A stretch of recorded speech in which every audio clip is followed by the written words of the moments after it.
How about doing your project yet forgetting your soul? Forgetting your soul in the process. When I first started teaching on Maghrib Institute classes, there would be kind of like the organizer of some event that I was doing, sitting up right in front, and I used to do this thing where I'd ask people to raise their hand who would like to attend this upcoming class that we're doing.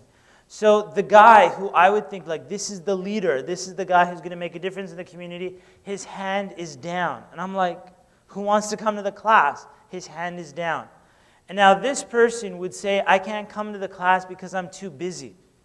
I'm busy doing something, I'm doing some dawah activity or something. In other words, they haven't taken time to educate themselves. They haven't taken time to build and work on themselves. So time goes by, this person burns out, and their soul, it kind of it fizzles out. And they kind of they crash, unless you take time for yourself. Okay, so whatever leadership project you're doing, as a lesson that I've learned, is that you can't just focus on the idea, the dawah idea, at the expense of yourself. In other words, it's not about sacrificing yourself. You're actually in balance. You're in balance. So if, for example, you have an instructor or a sheikh or a Muslim speaker that's traveling around the world and everybody's benefiting from this person's knowledge except the children of the speaker. What's the point of that? Right? And you see lots of examples like that, where everybody's benefiting except the person's own children. Does Islam require this? Is Allah telling this person, save the world's children but forget your own? Is that what Islam is telling this person? And I say, no, Islam doesn't command that. You're not being commanded to abandon your family. You're not being commanded to, push yourself into the ground.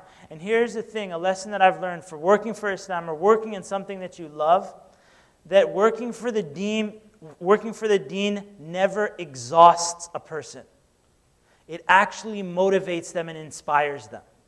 If you're doing some Islamic work and you feel exhausted and you feel mentally hurt and all of that stuff, I can almost guarantee you your intentions are screwed up at some point. There is some intention screw up.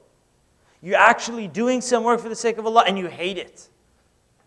Something was wrong there. There's something in the formula. And one of the formula mistakes could be that you're imbalanced. So somebody who spends the whole day working for the deen and then goes home and treats their mother badly.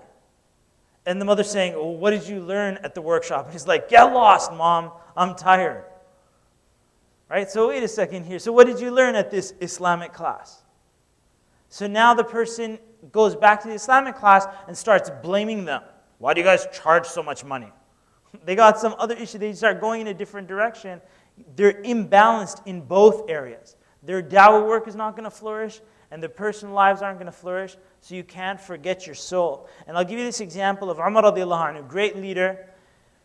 And somebody told him, I thought you were sleeping, and he's during the day. And he's like, how could I sleep? He's like, if I sleep during the day, I will lose my flock, right? I'll lose my ra'iyah, the people that Allah entrusted me with.